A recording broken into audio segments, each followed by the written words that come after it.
That's amazing. The dogs. Is that even a real story?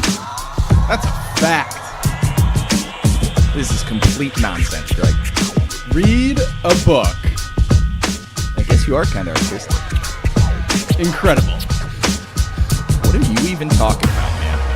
Go for broke. I don't even know what that means. Let's get it going. Let's get her going. Keep her going, baby. Bow, wow, wow, yippee, yo, yippee, yay. Remember that song, man? How can you forget? How can you forget it? Snoop Dogg, no. Oh, sorry. You are Snoop Dogg. not a rapper. No. Not a rapper. So let's get in the hood, bud. Ooh, you tell me, Scott. You tell me. Here we go. Another round. Parkology Podcast. Yeah, baby. Nothing new, man. I was chilling today. Didn't really do much. Yeah. Start my new job officially on Monday. Yeah. Ooh, tell me Finally, more. Tell me finally, more. right? So last week I was sick, but during that time period that I was kind of like laying on the couch, sick and shit, they my previous company, they called me and I had to do like an exit interview and kind of go through all that kind of stuff. And they called me up and I was like, yeah, I don't feel very good. But they're like, well, let's do this anyways.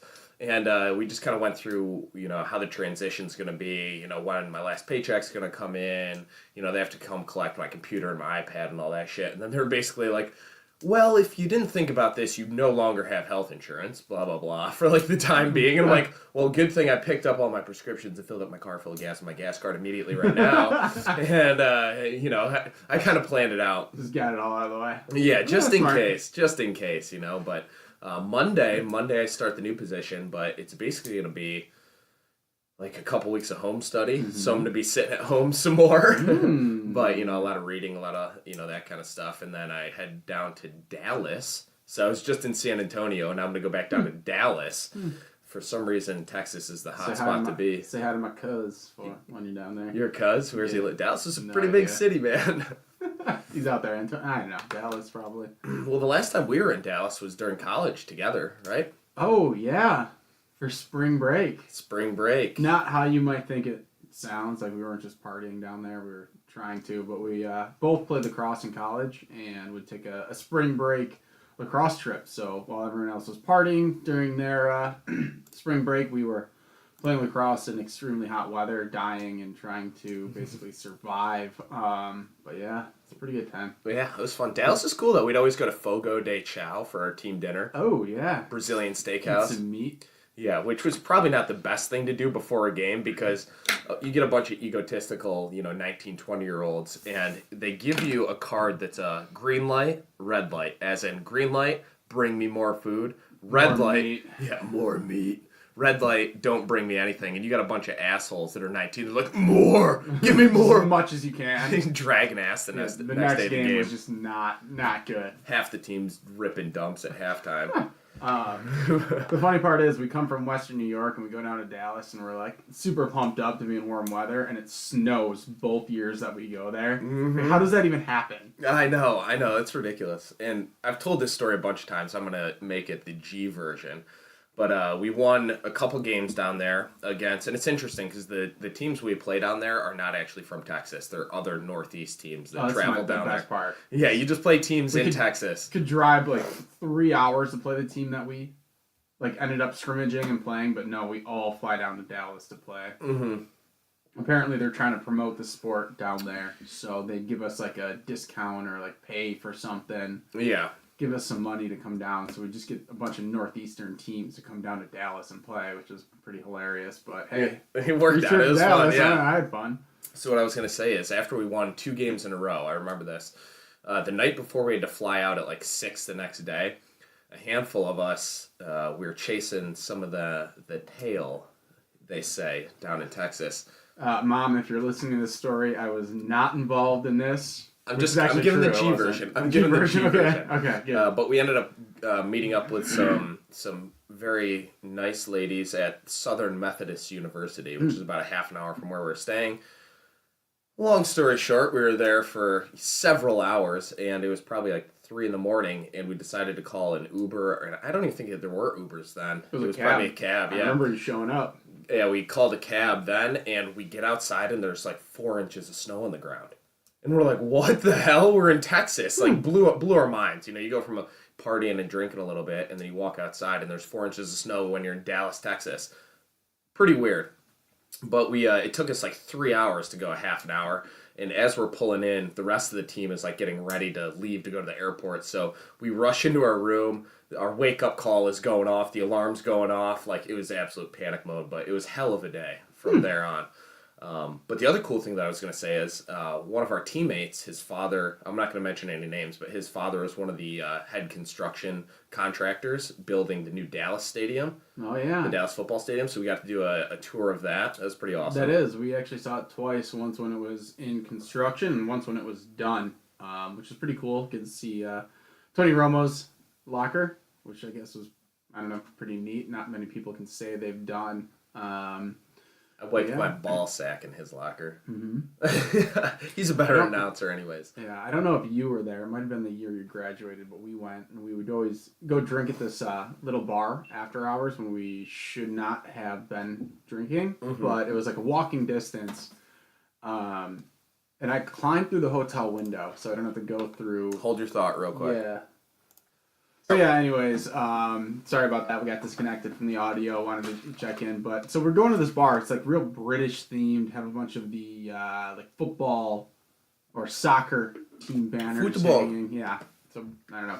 But anyways, so we're sitting there, and there's just like children in the bar, like young children. So that, like entire families would come in and then just bring their children to the bar. I'm pretty sure they weren't drinking, but it was just really odd because we just sit there at a table, have a few beers, like after practices and games and stuff like that. Mm-hmm. And like a child, like a 4-year-old child, would just run up to you and just start like wanting to like play with you and introduce you. I'm like, no, get away! Like this is not an environment for children. Yeah, like, everyone else thought it was completely normal. Well, I think in New York, you know, no smoking in bars. I think like just the culture in bars has changed a lot. Because yeah, I mean, when I was growing up, I'd be in the bar with my dad.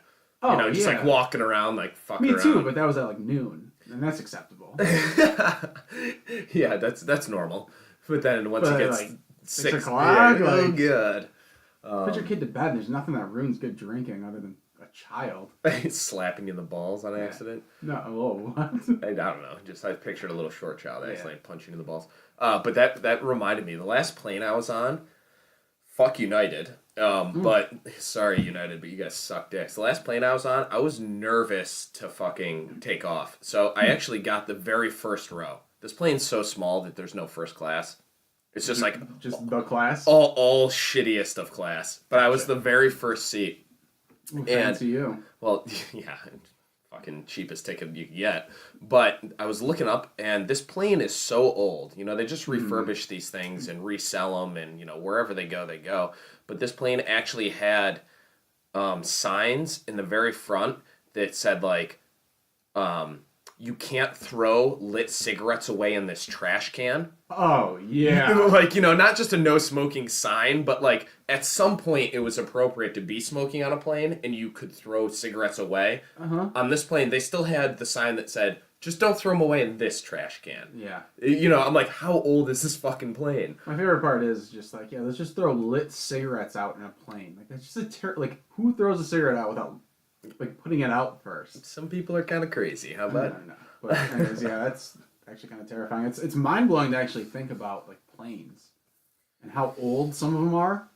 They just, like, swap the seats out in the upholstery, and they're like, yep, put her back on the runway. No, let her take off. She's good. My brother flies up from Florida all the time in, I think it's either Spirit, or there's another one that literally you're sitting in lawn chairs.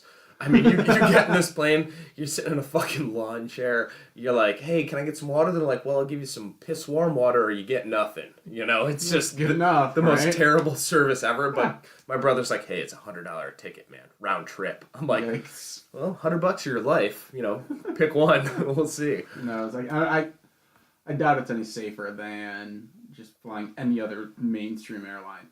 I mean, who knows? It might be, you know, what is it? A You could What am I trying to say? do it. Yeah, I just stuttered like I'm fucking from The Sixth Sense. Stuttering Stanley, Stuttering Stanley. I've never seen that movie. Keep going. I forgot what I was talking about. Lost my train of thought. Your brother flying in planes. And Seatbelts. oh yeah, they're Helmets. probably just barely a little bit less safe. Oh, yeah. But you know, who cares? Your As long as chances you don't of think about crashing it. are like so small, but Yeah. Well, the statistic they put out, man, they're like, yeah, you know what? It's safer to drive a car than, you know, or it's safer to fly in a plane than Right. drive a car. Yeah, except for you're never in a plane. Like if you look at the statistics and if you compare like the amount of times you're in a plane versus how often you're in a car, it's way more dangerous to be in a plane. yeah, but marginally. I don't think so, man. I mean, how many times do you fly a year? A handful. Yeah, how about the average person? A handful. A handful. How often are you in your car? Why do you think rock stars die so often in planes? Actually, I just listened to a podcast. It was, I think, on Joe Rogan, but it was Travis Barker. I didn't even I know. heard that, yeah. Yeah, he fucking literally. I didn't know he got in I knew he Plane got in a plane crash. crash, And but I then didn't know that many people died. Everybody died except for him, and he had no idea for the longest time. But he literally like jumped out of the plane, thought he was okay, jumped into like a pool of jet fuel, like just burnt like 80% of his Yeah, body. Ugh, terrifying. God. Let's not think about that the next time we're on a plane. Guy's a legend. One of the best drummers out there. Just gonna throw it out. Yeah, he's the man. We love you. Blank. OG. OG. Ooh, you know what I watched last weekend? What's when I up? was super sick. Okay. American Pie 2. And the intro song is Blink-182. That's why I thought. It's yeah. I thought about the it. whole soundtrack is Blink-182 and Sum 41. Is it? Yeah, it's Oh, awesome. It's so good. Yeah, It's such a great. I mean, straight 90s, early 2000s. it's just funny music. watching like old 90s movies when just the language and the topics like straight homophobic. 100%. Yeah, Transphobic, like the whole deal, like stuff that would just never fly today. yeah. Just Probably gets didn't even thrown really around, fly then. Like didn't even care. You're walking a line back then. But it was just funny to like hear those things and see those things like that would just not be okay to say today. But I don't know. But also classics. Mhm. What was the second one about? The first one was where Jim sticks his dick in the apple pie. I remember that much. Yep. And Nadia. Yeah. She So had the worst boobs I've ever seen in my life. what? Yeah, hideous tits. I'll have to rewatch the tits. Jesus. But Sorry. second one, what's the second one? So the second one is when they go to college, they come back for the first summer back as freshmen, going into their sophomore year, and they rent the lake house. Oh, yep. Classic, like throwing the football on the beach into a crowd of girls. Oh, I stumbled and missed the catch. Rub me down with some lotion. Still a pro move. Still do that one at 30, 29? 29, yeah. Of course. You don't? I've done it a couple times. It's typically me doing it into like a, I don't know. A group full of dudes. Hey guys, you want to hang out? I want to play some pigskin? Yeah, we need some more guys to actually play catch. No, seriously, though. You want to go play some pigskin? some turkey ball during Thanksgiving. All right. Interesting though. Yeah, all classic movies. One thing that I also thought about recently was it's March now, and I still haven't gotten my taxes done, and I'm not going to do them myself. Have you gotten yours No, done? of course not. Of course not. Of course not. Of No. course not. Yeah. So No, we'll get there. the weird thing is that at my previous job, the way I got paid like on a base salary and then incentive compensation structure, but we got paid out a ton more based on like this new thing that was going on. Oh, a thing. I don't want to get into I would too love much to get detail. paid on some things. Well, my IC ended up being, half as much as my base salary, which was a ton. So I think I'm gonna get taxed out the ass. I think I get taxed like 48% on that shit. in New York. Probably. Should have thought about that. Yep. I should have switched some of my withholdings and stuff at some point, but No. no. Why would you withhold more? Stupid idea. We're not Well- going to get into this right now. Okay. Well, how do you compensate for that though? If you're making if my IC bonus package, if I'm making What's a IC? shit ton Internal commission? incentive compensation, just like your bonus. Okay, a bonus. Like your yes. Yeah, bonuses are they're never taxed. Well, you get taxed more on them. Yeah. But like, I think by switching up my withholdings at some point, like when I knew I was going to receive a big bonus check, I think it's beneficial nope. that. Either way, I think I'm going to end up owing money, which sucks. you basically want to break even during tax season. Yeah. You don't want to get a big check back, and you don't want to owe a lot. If you're breaking Right. even, you're doing great. Correct. So we'll see, but that's something Lee and I got to do. We do it with the same guy every year we go, and we're just like, hey, we're the couple that comes and does it. There's nothing like. There's nothing worse than going in to do your taxes because you just hand some guy a bunch of or girl a bunch of papers and you're like, I'm an idiot. Here's all my monies. Like, this is what I did. Here's all my money. You have no idea. You're like hoping that you're like crossing your fingers like, please return. Yeah. Oh yeah, return. You're like, oh, okay, I don't know a ton of money. You have no idea if they just took like $1,000 from you or like didn't. It's the worst. Trust them. It's just like, yep, yeah, You all right, gotta do it, yeah, though. good. I'm not going to be one of those guys that's like, yeah, I do my own taxes. I don't trust myself that much. You're not an accountant. Yeah. That's all I'm going to say. There's a reason I went into sales and not into fucking finance. I get it if you have like, if you get a W-2, which is like, you made this much. You need to pay this much. Like, okay, you can use TurboTax. Yeah, like, pretty get it done easy. yourself. But if you have anything more complicated than that, like, please use a professional. Like, Yeah. You don't know what you're doing. Yeah. So. Well, we got to figure that out. So we're going to be doing that actually on Tuesday. So we're going to get that shit done. But yeah, I mean, that's pretty much all that's going on this week for me, brah. Oh, you know what I wanted to go over? This is a little different, a change, a catalyst to the schedule of the podcast. So I'm beat down. I ran across this article the other day. I might have been on social media and it just popped up, but it was 10 facts you may not know about your dog. Whoa, time out. Yes. On the top of this page, there was Caesar, the dog whisperer. Whatever happened to him? I don't fucking know, dude. I'm going to tell you right now that the fact that his ad is on the top of the page, I'm going to say that the facts we're about to read are a bunch of bullshit. Do you remember that show, though? Yeah, I remember The Dog that show. Whisperer? Yeah. He would just come in, the dogs would just immediately sit. He's like, I'm going to need you to put this calming suppository up the dog's ass 10 minutes before I come in. Right. And then the dog's It's just like, Brr. It's like all those animal shows that you thought were super legit, and like Steve Irwin. You would just come in and just like handle a snake or an alligator. Like, I found out 5 years later that they would just like basically take these animals out and like run them around so it gets super tired and then like sedate them. So he'd just go and like pick the snake up. It was like limp. He was like, look at how beautiful this animal is. Well, Steve Irwin, I think nowadays that makes more sense, but I think Steve Irwin was pretty badass. I mean, the fact that he actually died by fucking, what was it, stingray? Yeah. Impaling him through the chest? Yeah. I don't think Stingray that thing was... to the heart. Yeah. Shock him to the dick. That's how I want to go. Hot tub time machine. But yeah, I think his was pretty legit. But let's go through these. We can... Uh-oh. I think we That sounds like our intro song, didn't it? Yeah, it did. We got a FedEx package coming in, I think, because the dogs are bugging out. Yeah, the FedEx guy leaves them treats, so they're like, give me them treats! But let's go through the 10 facts. We can take a little bit of time on 10 this. facts you may not know about your dogs. We're gonna call bullshit on these at some point. All right, numero uno. Your dog is as smart as a 2-year-old toddler. So debatable. Intelligence is a spectrum. Some 2-year-olds are much smarter than your average 2-year-old bear or dog. I think that Leah, be quiet, please. I think that at 2, it depends. I have dogs. no knowledge of babies. So dogs can't vocalize anything, obviously, but they can understand a lot. Like signs. Hand signals, and you can verbalize something to dogs, and they're going to understand, sit, stay, all that kind of stuff. But I think that babies can definitely vocalize a lot at 2. There's a reason your tot and your pup get along so well. They speak the same language, or at least they likely understand roughly the same number of words and gestures. 250. I'll tell you right now, my dog does not understand 250. 250. That dog does not. No. And false. Okay, neither of us have kids, but I'm sure they'd be up there at 250. Ooh, weird question. What? So, when we have kids, yeah. If you plan on it, are we going to continue the podcast, but then just be dads and not dog dads? Oh, man. Yeah, I mean, we have to keep doing it. If that happens while we're still casting, we got to continue.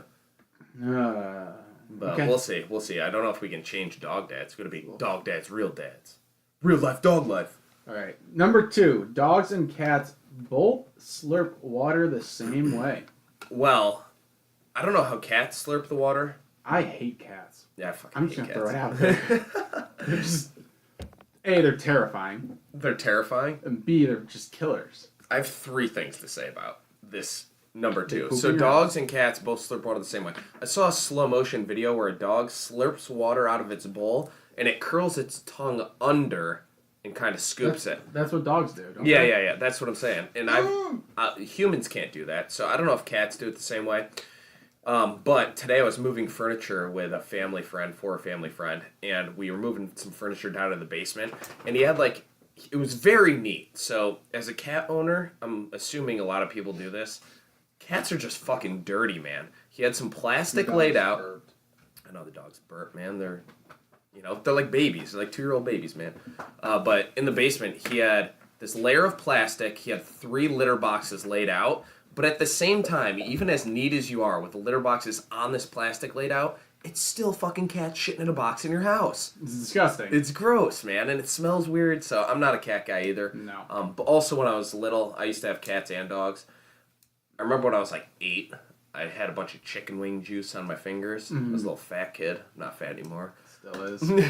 But I had some Inside. chicken wing juice on my fingers, and this fucking cat thought my finger was chicken wing, just bit the shit out of me, Really? man. Yeah, I was like, fuck you, cat, so I hate cats. I don't know. I don't trust cats.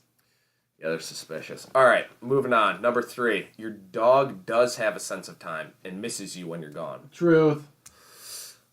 Sometimes. I'd like to think no, but it's definitely true. I say sometimes, man. And the reason being because sometimes, I think it's to the point with my dogs, at least, that I can be gone for 6 to 8 hours on a long day gone. If Leah or I can't get back, and they'll be in the same fucking spot. Like they'll fall asleep on the couch And not even know what's going on. Yeah, and you come back, they might think you're gone 5 minutes. Who knows? But then other times you can tell that they're a little bit anxious. So. I think it's not so much they understand time. I think they just understand our actions and their routines. I think they have. So Go ahead.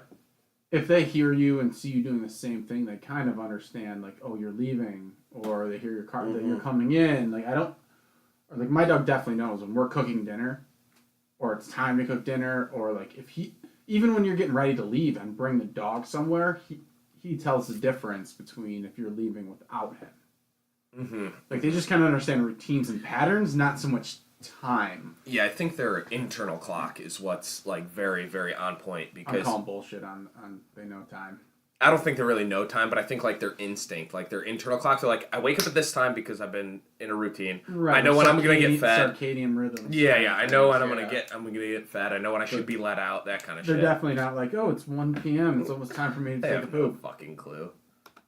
They're one track. So tube number of a dumper. 4, your dog's whiskers help him, quote, see in the dark.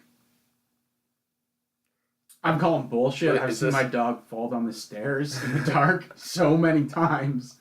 It's not even funny. He has Okay. no sight. No way. So is this almost like sonar with bats? Yeah.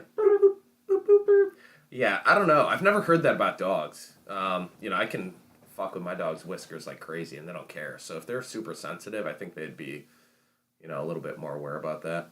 I'm sure it probably helps to some degree, when they're trying to smell things or they're trying to, they touch everything with their face. So I'm sure the whiskers help with proximity of, what they're trying to smell or taste or whatever. But Could be. I don't know about in the dark. I think their nose does a little bit better than that. All right, who knows? And we're not going to confirm if these are true or false. We're just going to assume that they're true, but we're trying to discount them. Dogs only have sweat glands in their paws. All I know is that dogs don't sweat through their skin like humans do. They pant and they, breathe out of So their they get mouth. clammy hands. Is that true? I don't know. I've never heard That's that. weird. Sweat glands in their Next paws. time it's hot out, I'll check. Yeah. It's a stupid fact. That's why what it says is dogs rely on panting as a means of cooling down. Right, Yeah. we knew that. Yeah, we knew that. Dumb. But... Next. Next. All right, numero 6. Numero 6. On average, a dog's mouth exerts 320 pounds of pressure. Believe it? Well- I think it's higher. On average? I mean, on average, that might be right. If you get a little tiny Bichon and then you get a Pit Bull or a German Shepherd or something. Yeah, I believe it. Oh, here's a fun fact, Greg. A human being exerts about 120 pounds. A white shark 600 pounds. A white shark's got to be way more. Yeah. That thing could fucking chomp you in You're half. heavy in half. I think the human skull can exert about 2,000 pounds of pressure. Or withstand about that Yeah. much? Yeah, that's got to be more. Oh, a crocodile exerts a whopping 2,500 pounds. So maybe the 600, maybe 600 is right, but the fact that they have the serrated teeth, the great white sharks have like those serrated teeth, they just shake you around Just go like right in there. chomp you in half. Sawing action. Sawing action. So yeah, I think, some of those dogs that have the real strong bites could probably be close to that. Close to 120. More than humans. Whatever. Moving on. Come on. I want something better. Your 1-year-old... What's that? Give it to me. Give it to me. Finish him. Your 1-year-old pup is as physically mature as a 15-year-old human. That would make sense. I'll say I concur with this, just because I'm the oldest of 5, so I have 3 younger brothers and a younger sister, and every time one of them gets to 14, 15, 16, as you're going through puberty, you're real uncoordinated. You're kind of figuring out how your body works, and I remember your dog. He's a little bit over 1 now. Just broke a year. Yeah, pretty clumsy, but like full grown. Just about full grown, but months. Clumsy. Slinging his butt around, can't really figure out what's going on. Son. He's got that booty, so I say that's probably about right. Mm-hmm. All right, number 8. You do this one. Your dog's sense of smell is 1,000 to 10 million times better than yours. Jesus, 10 million. That's a big number, but I'm gonna say true. I'm going with true only because that range is pretty large. Narrow it down As a big as it bit. gets. Yeah. 1,000 to 10 million. You're gonna be right. It's like you're not betting on black. You're just This put isn't it all right on or black. wrong, You're just like, I'm gonna bet on everything. You're gonna win. Yeah. Dumb fact. Next. Well, the one thing about that is Next. I heard... Stop nexting me. Stop nexting me. I heard that dogs... One thing that's unique about them is when you or I are smelling a butthole or something... Jesus. I mean, an American Pie from American Pie 1. You just smell that pie. Just listen. You just smell that pie. But if your armpits smell across the room, I'm not smelling that at the same time. Dogs can smell 3 or 4 different things at the same time. So even though they have a pie or a butthole right in front of their face, they can also smell that armpit or whatever else outside of what's in front of their face at the same time. Choice of smells, but I concur. Fact. Thinking about what you... That's a fact. Thinking about what you smell, man. That's a fact. All right. Dogs can hear 4 times as far as humans. I don't know if it's as far, but maybe like the frequency's different. My dog's really dumb.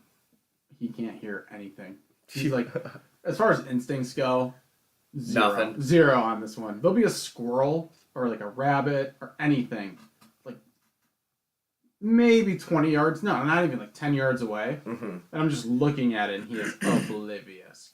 Can't see, smell, hear it. Just has no idea. Yeah. Yeah. Actually, we were walking Utley and Leah the other day, and there was like a pack of deer. Not a pack of deer. There were a bunch of deer, probably 50 feet away from us. What do you call that? It's not a pride. Herd? A herd? I don't know. Are they a pod? herd? A pod, a herd, Maybe a pack, pod. a pride.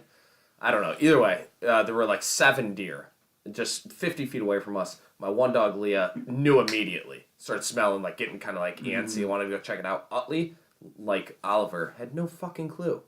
We were like... Such a dodo. Yeah, but we were like, look. And we'd like point over there, and he'd look, and we'd think he saw, and then he'd be like, no, I don't get anything, guys. I got nothing. So yeah, I don't know. So when it comes to hearing, I think they can probably hear like higher pitches, but I don't know if they're hearing any better. And smell. Your dog can smell your feelings. I don't understand this one, but there's a lot of evidence, epidemiology studies, whatever it is. Some dogs can smell like sicknesses within you, disease. I met a lady who that happened to once. I have no idea how that works. So there was old job that I worked. Some lady comes in, starts telling me a story about the hardware store that closed, that there always used to be this dog. It might have been like some sort of retriever, a real old dog. Wouldn't say hi to anyone. Would just kind of sit at the front door of this old hardware store. like mom and pop hardware store. So awesome dog. Yeah, You gotta just kinda walk chill, over like, yeah, pretty much. You'll trip if you don't wouldn't love say it. hi to anyone. Like ignored everyone. This old woman walks in, and this dog runs right up to her. Everyone's like, "This is kind of weird," and starts like saying hi, greeting her, like real friendly, and just starts smelling her like thigh, like real intense. Like wouldn't leave her thigh alone. So finally, they go away. Woman goes in to get checked for a cancer screening, and actually she has cancer right there in that thigh. That's so weird. How weird is that? It's one of those situations, but also a lot of the times I think they're used for like diabetes and things like that, or Diabetes? like diabetes. Yeah, those commercials. I'm glad you don't see those anymore. That's ridiculous. Yeah, I don't know. So who knows? But that is the last one. That's number 10. Give us a what you guys think. Send us an email. We'll post this up somewhere. Maybe on Twitter. I'll link this up on the Twitter account. But who knows? Some of this seems kind of suspect. The fact that Caesar, the what was he? The dog whisperer. He's on the top. Probably not so true. But all right. So Greg, you want to bounce into this story? No. You gotta go first. You want me to go first? Yeah, I gotta pee. Oh, you're gonna pee? Yeah. All right. Also, we were planning on having our good friend Ellie, who is the owner of Figgy Pudding Art, on this week, but she's gonna actually be on next week. She is an absolute workaholic. She started her own business. She has 2 dogs. She just got engaged. She just finished up grad school working as a school counselor. She literally is constantly doing things, so we're going to work it out next week, but we can't wait to have her on. She is hilarious, and you guys will get to hear that, but we'll have her on next week. But I will get into my story. All right, so my story, the title is Blair, the first canine film star. So she's got to be a sexy bitch, huh? Blair? Sounds awesome. Blair sounds kind of like a slutty name. Maybe somebody... I used to know a girl from West Virginia named Blair. She used to dance a lot. But Blair, stage name was Rover. So Rover, to me, in dog terms, is more of a male dog name, Rover. But apparently Blair's stage name was Rover. Can Blair be a guy's name? Yes. Okay, so I don't know if it's a male or female dog. But stage name was Rover, became famous in history as the first dog to play a major role in a motion picture film. Looks again like a collie, man. They loved the collies back in the day. How do you control that thing? Control what? Collie. The collie? You're smart. You have to be smarter than the dog. Good luck. Good luck. So in the dawn of cinema, many silent films were made, and many were lost over time making it hard to say when dogs were first appeared on the film. That is not a good sentence, but I read it. I haven't read through this one yet, but it's just a bunch of words put together. Real professional scat. A bunch of words put together on a page. But so apparently, a lot of these silent films were lost over time, but it's hard to say like when the first dog appeared on film. However, the first dog to actually star in a film was a male collie named Blair. So it is. But when you were going to the bathroom, I said, heard. "Oh yeah." So it is a male. It's a male, not a female. Your facts right. Yeah. So the dog's first appearance was in a 6.5 minute film called Rescued by Rover. Oh, so he was actually the star, not like the dog in the film. So there's a 6.5 minute silent film where he apparently rescued somebody. But it is a 1905 British silent drama directed by Cecil Hepworth, the owner of Blair. So this guy's like, this is like everybody nowadays that is like, hey, I'm going to put my dog on Instagram. His name's Buddy, and he's the best fucking collie ever. And you have like 100 followers. But this guy actually made a 6-minute film out of it. All I think about is that, what's the Friday song? Friday. You know what I mean? Yes. Gotta get down. Okay. Where like the rich guy's daughter just wanted to be famous and make a song, so he just put up all the money and produced this terrible song. It's just miserable. This is all I picture now. Yes. This is a terrible movie with a no talent dog. To that point, that makes me think that this guy is the only guy that had a video camera. Whatever version of it. Yeah, so he's like, hey, let's make a video of the dog. I'm 100% in concurrence. All right, so this 6.5 minute, it says the story. It's 6.5 minutes. But what can you get done in 6.5? The story is about a heroic dog named Rover who rescues the family's baby, played by Hepworth's daughter. So now so the baby is Hepworth's daughter. Oh man, can continue. Yeah. Jesus Christ, All right. So the daughter was kidnapped from the nanny by a drunken beggar woman. That's a gypsy woman. That's a 1905 scenario back in Britain. I wish I lived then. Most of the footage is devoted to the dog's journey in finding the baby, then leading his master, played by Hepworth himself, to the baby. So this is like a Lassie. This is like the original Lassie story, man. Terrible. It might have been, Lassie might have been based loosely on this. His wife wrote this scenario and also acted as the mother in the film. I'm, not a surprise. just winding the thing up. The film became so popular that Hepworth had to reshoot the entire film twice to keep up with the demand. So you just have to keep reshooting it to put it out. This sounds like a waste of time. Sounds, but back then if you could make some money doing it, sure.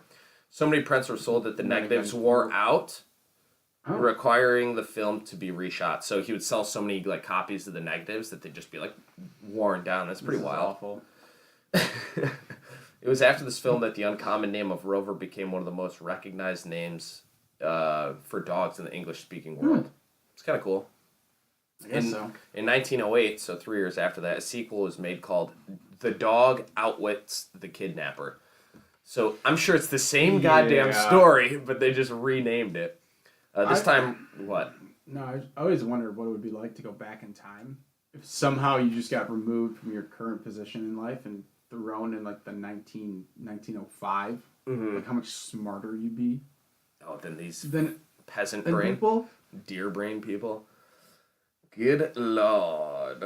All right, so this time Rover finds in The Dog Outwits the Kidnapper, this time Rover finds a little girl sitting in the kidnapper's car by herself. Okay, so you steal a girl, you leave her in your car, which probably didn't have windows back then.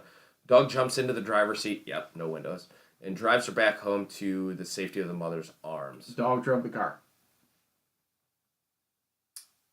That's what you read. Yep, dog jumps in the driver's seat and drives her back. Yep. So this story is claiming that the dog drove the child home. You know what? Absolutely. I've got to imagine that somebody from 1905 wrote this because it is written like a 5-year-old. This is gold. Okay. This is here's movie a fact. gold. A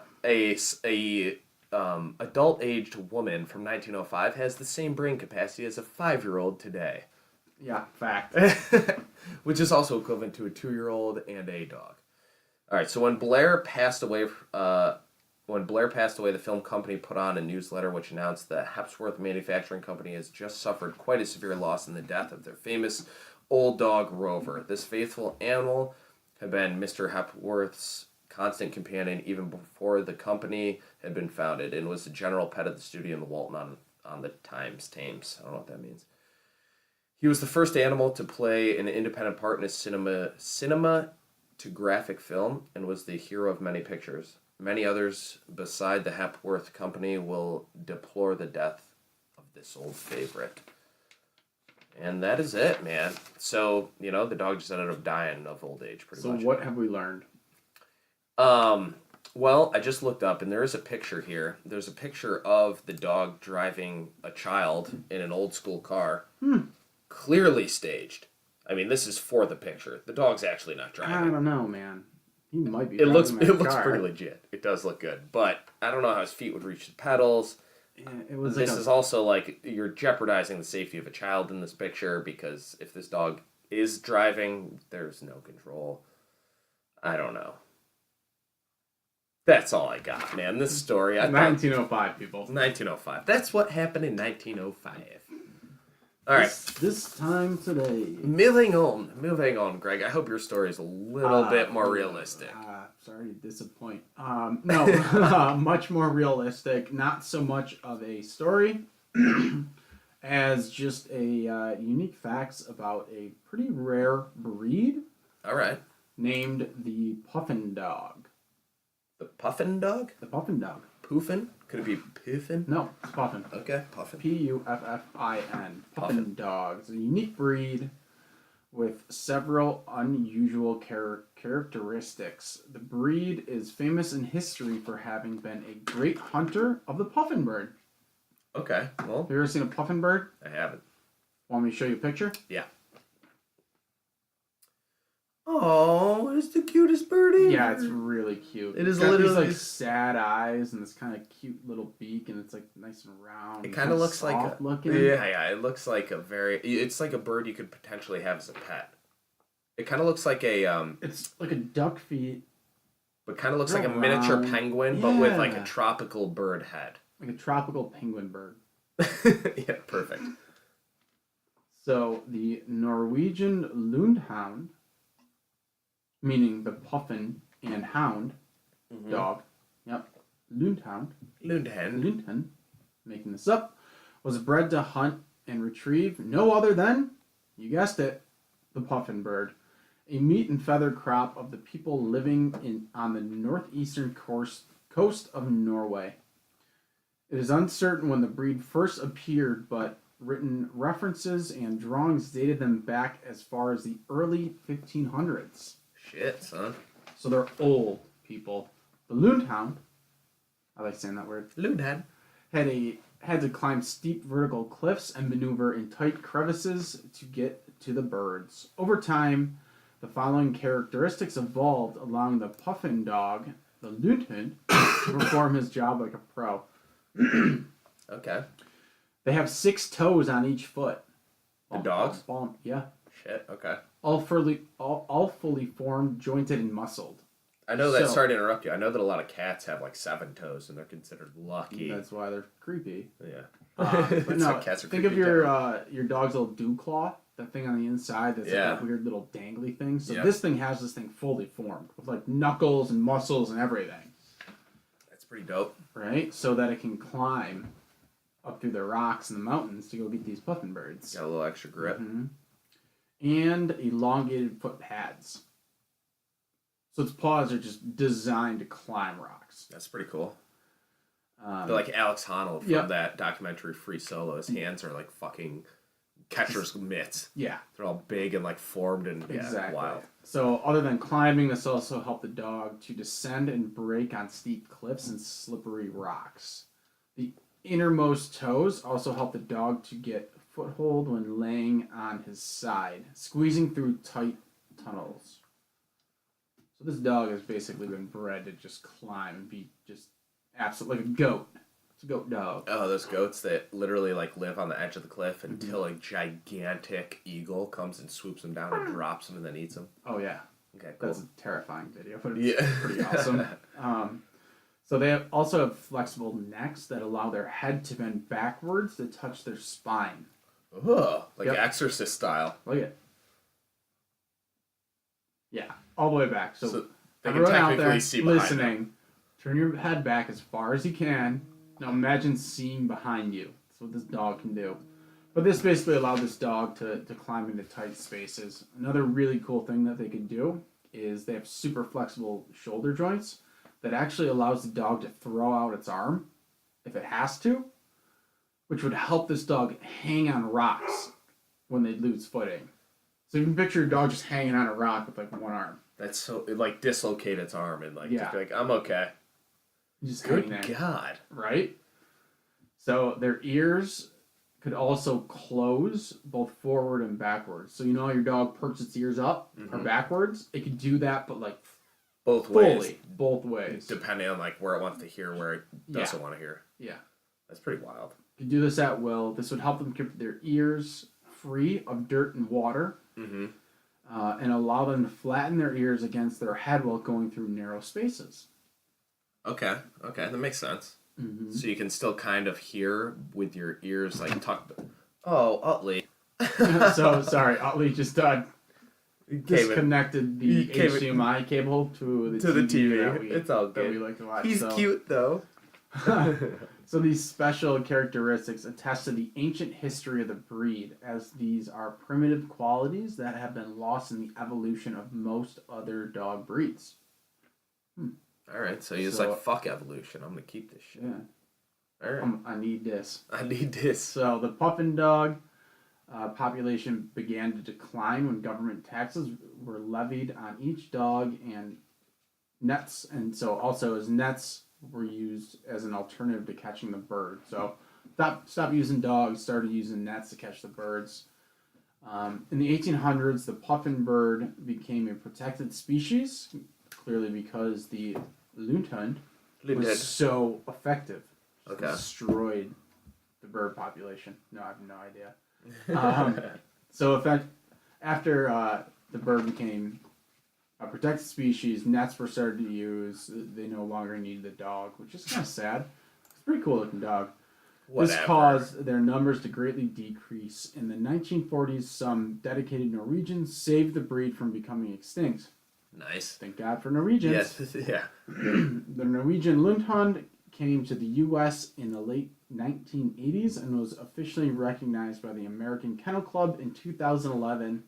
The Puffin Dog is a rare breed, with the majority of them living in Norway. That's wild, though. That's so late. 1980s and then accepted in 2011. So, like, that's basically, like, we don't even recognize this as a dog until now. Right. That's pretty cool. I guess Norway is fucking in the Arctic. Yeah. I mean, half of Norway is in the Arctic Circle, isn't it? No idea. No idea. Geography is not your thing, bud. Well, that's cool. So the Puffin Dog. Now I know that that's a thing. The Lundhund. The Lundhund. The Puffin Dog. All right, cool. That's all I got. Jeez. That's all you got? All right, so we got a couple cool updates. And I know this is a long time coming, but we have the podcast coming up on Google Podcasts soon, as well as iTunes, and we have a web store coming soon, like we said. We're going to keep it simple to start. We can put up like 8 different types of clothing. So, Greg, what do you think? T-shirts? Tank tops. G-string. No, I mean, banana hammocks. banana hammocks. Maybe like Fanny packs. beer mugs, coffee mugs. So, for everyone who can't see us, Utley is just sitting like a person trying to get me to pet him right now. Yeah, it's the only way. It's the only way that he... Dude, that's his way he begs. This is for real right now. He does it all the time. It's the only way Sitting like a person. Yeah, it's the only way his abs allow him to sit like supported like that because he has no ab muscles. Silly You gotta rub his chest and then he goes, So, yeah, we'll let you know about the web store. Excited about that. Also, follow Pet Canva on Instagram, PETCANVA, Pet Canva. They are going to provide us with a pretty dope fleece that is a portrait of our dogs. So that's awesome. They're shooting that over to us. So we'll probably replace, if you follow us on YouTube, we'll replace the... I guess it'd be like an Indian elephant drapery tapestry that we have behind us. Yeah, I mean, I love elephants, but we'll probably replace that with the dog canvas or fleece canvas. And then also they're going to shoot us over some iPhone cases, Greg, so you're going to have to throw those on your iPhone because I have a Droid, I have a Samsung, but we're excited about that, so we will show you guys that stuff when it comes out. But that's about it, man. We're done. We're out of here. We out of here. Utley, wrap us up. All right, whatever, man. Wag more, bark less. See you next time, bro.